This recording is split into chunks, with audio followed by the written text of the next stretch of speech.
नमस्ते सबैलाई। हाम्रो च्यानल सजिलोकिचनमा आउनुभएको लागि फेरि पनि धन्यवाद दिन चाहन्छु। मोमो भनेपछि त हामी अति सबैलाई मन पर्ने कुरा हो। कुन खाजा खाने भन्दाखेरिमा मोमो। र मोमो धेरै प्रकारको बन्ने गर्दछ। त्यो मध्येमा पनि भेज र स्पेशल वाला केराको मोमो भनेपछि त अति नै स्वादिलो हुने कुरा पनि भइहाल्यो। योपालि चाहिँ हामी एकदमै सजिलो हुने र खाँदाखेरिमा मिठो अति हुने केराको मोमो तयार गर्नेछौँ। जसको लागि चाहिँ मैदा मैले अलिकति लिएँ, थोरै यसमा तेललाई राखिदिएँ। अब यसमा अलिकति नुन पनि राखेर राम्ररी पहिला मिक्स गर्दैछु। सबै यसरी मिक्स भइसकेपछि थोरै हामी पानी यसमा राख्नेछौँ र यसरी मिक्स गर्ने। एकैचोटि हामी पानी नराखिकन यस्तो खालको फुक्कोवालाको पिठो पहिला हामी तयार गर्नेछौँ र यतिको तयार भएपछि अलिअलि गर्दै पानी थप्दै हामी मोमोको डो तयार गर्नेछौँ।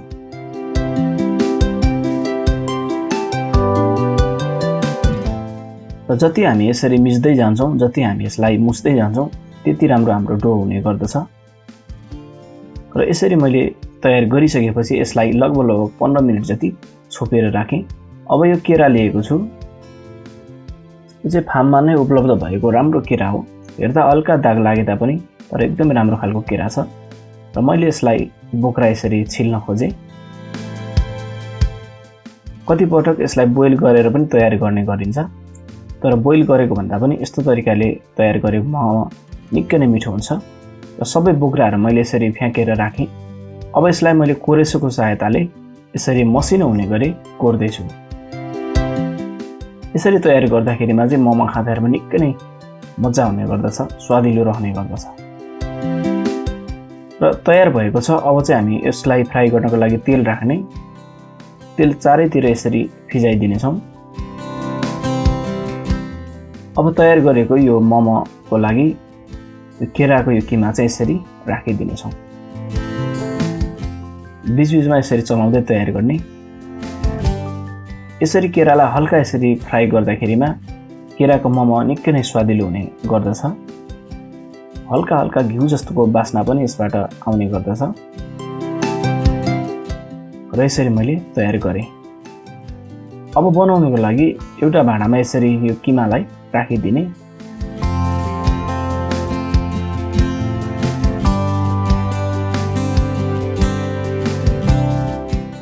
यसरी राखेपछि मसिनो काटेको प्याजलाई पनि राखिदिनेछौँ।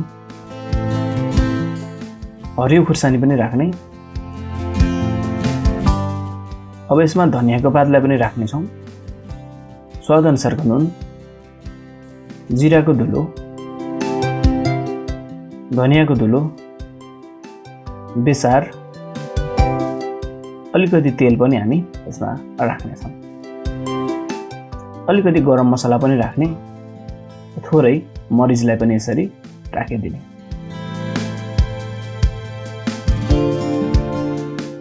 थोरै सोया सस पनि राख्ने। अदुवा र लसुनको पेस्ट पनि राख्ने।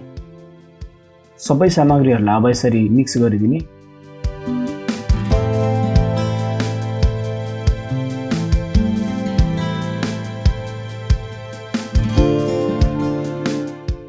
यसरी किमालाई हामी तयार गर्दै गर्ने। जति हामी यसलाई राम्ररी मिक्स गर्छौँ त्यति हाम्रो किमा चाहिँ राम्रो हुने गर्दछ। सबै मसलाहरू एक आपसमा मिक्स हुनुपर्दछ।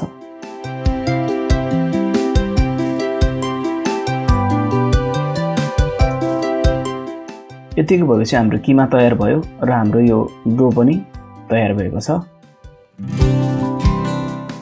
अब चाहिँ मोमो बनाउने नेक्स्ट प्रोसेसको लागि यसरी मसिनो तरिकाले डल्लो लिने अथवा ठुलो रोटी बनाएर गिलास अथवा कुनै सहायताले गोलो बनाएर पनि काटेर मोमोको लागि तयार गर्ने गरिन्छ। तर यसरी गर्दाखेरिमा चाहिँ मलाई सजिलो लाग्छ र यही तरिकाले म गर्दैछु। अब सानो रोटीको साइज बनाउनको लागि यसरी हातको सहायताले पहिला गोलो बनाउने अनि बेलनाको सहायताले मसिनो खालको रोटी जस्तो तयार गर्ने।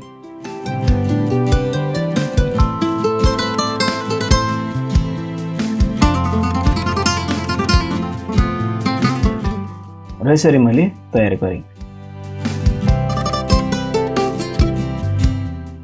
बाँकी रहेकोलाई पनि यसरी मैले तयार गर्दै पनि राखेँ ताकि एकैचोटि बनाउनलाई पछि सहज होस्।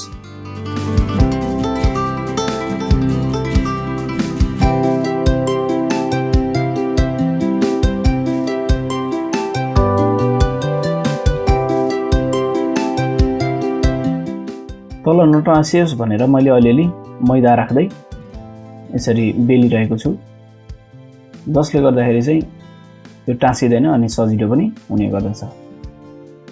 र यतिको हाम्रो तयार भयो। अब मोमो बनाउनको लागि हाम्रो किमा पनि तयार छ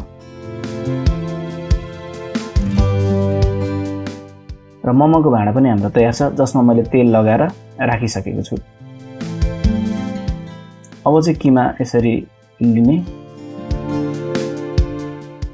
अनि मोमोको सानो रोटीमा यसरी राखिने। अब मोमोको आकार आफूलाई कस्तो मन लाग्छ त्यस्तै बनाउँदा हुन्छ। मलाई चाहिँ गोलो तरिकाले बनाउन मन लाग्यो, त्यही भएर मैले गोलो तरिकाले यसरी बनाउन खोजेको छु।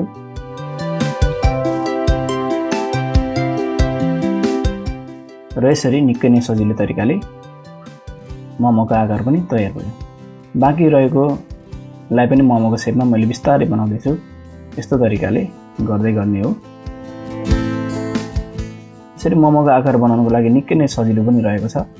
बुढी औँलाले एउटा भागलाई नछोड्दै बाँकी औँलाले खाल्टो बनाउँदै चेप्दै जाने हो।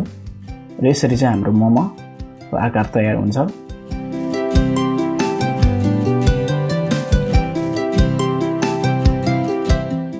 बाँकी रहेको किमाहरूलाई पनि यसरी मैले मोमोको रूपमा बनाउन खोज्दैछु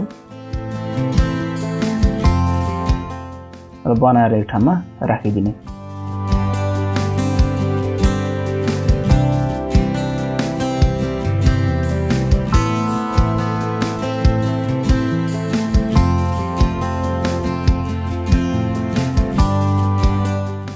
र अर्को पनि हाम्रो मोमो यसरी तयार भएको छ। अब चाहिँ यो स्टिमरमा यसरी राखिदिने र मैले चाहिँ ग्यास अन पनि गरिसकेको छु।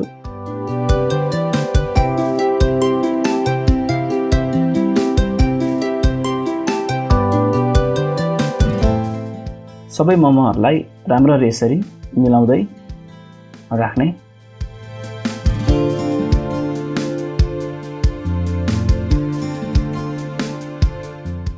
रेतीको मिक्स अब चाहिँ छोप्ने र स्टिम सुरु पनि भइसकेको छ। लगभग 10 मिनटदेखि 15 मिनटसम्ममा हाम्रो मोमो तयार हुन्छ। र यसरी चाहिँ हाम्रो स्टिम गरेको मोमो तयार भएको छ। यतिको मात्रामा स्टिम गरेर तयार भएको मोमो। अब चाहिँ हामी नेक्स्ट प्रोसेसको लागि अचार बनाउने। तेल राख्ने एउटा भाँडामा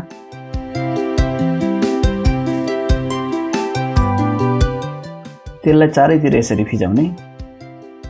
त्यसपछि अलिकति टमाटर, हरियो खुर्सानी राखेर राम्ररी चलाइदिने। थोरै अदुवा र लसुनको पेस्ट राखेर फेरि पनि यसलाई चलाइदिने। अलिकति मैले बदाम राखेको छु, यो चाहिँ भुटेको बदाम हो। थोरै तिल, यो पनि भुटेको नै तिल हो। र अलिकति स्वादअनुसारको नुन। यसरी राखेपछि यसमा अलिकति धनियाको पातलाई पनि राखेर चलाइदिनेछौँ। सबै सामग्रीहरू यसरी चलाउँदै राम्ररी मिक्स गर्ने। पछि चाहिँ हामी यसलाई मिक्सरमा मसिनो हुने गरेर पिस्नेछौँ। अब एउटा मिक्सर जारमा यसरी यो अचारलाई राखिदिने र पानी पनि अलिकति त्यसलाई पखालेर राख्ने। र यतिको हाम्रो पिसेर अचार तयार भएको छ। अब चाहिँ मैले मोमोलाई यस्तो तरिकाले सर्भ गरेँ। जब यसलाई बनाएर खायो अति नै स्वादले भरिपूर्ण भएको थियो। आजको रेसिपी तपाईहरुलाई कस्तो लागेको छ? यदि मन पर्यो भने केराको मोमो यसपालि बनाएर खानु होला, निकै नै स्वादिलो रहनेछ। यदि आजको भिडियो मन पर्यो भने भिडियोलाई लाइक गर्नुहोस्, च्यानललाई सब्स्क्राइब गर्नु भएको छैन भने सब्स्क्राइब गरेर सपोर्ट गर्नलाई नभुल्नुहोला। योपालि केराको मोमो आफ्नो घरमा, परिवारमा, साथीभाइहरूसँग बनाएर मिठोसँग इन्जोय पक्कै गर्नुहोला। र आजको रेसिपीप्रति कुनै पनि सल्लाह सुझाव र प्रतिक्रिया भयो भने लेख्नलाई पनि नभुल्नुहोला। र फेरि मिल्नेछौँ अर्को नयाँ र मिठो रेसिपीहरूको साथमा। तबसम्मको लागि नमस्ते।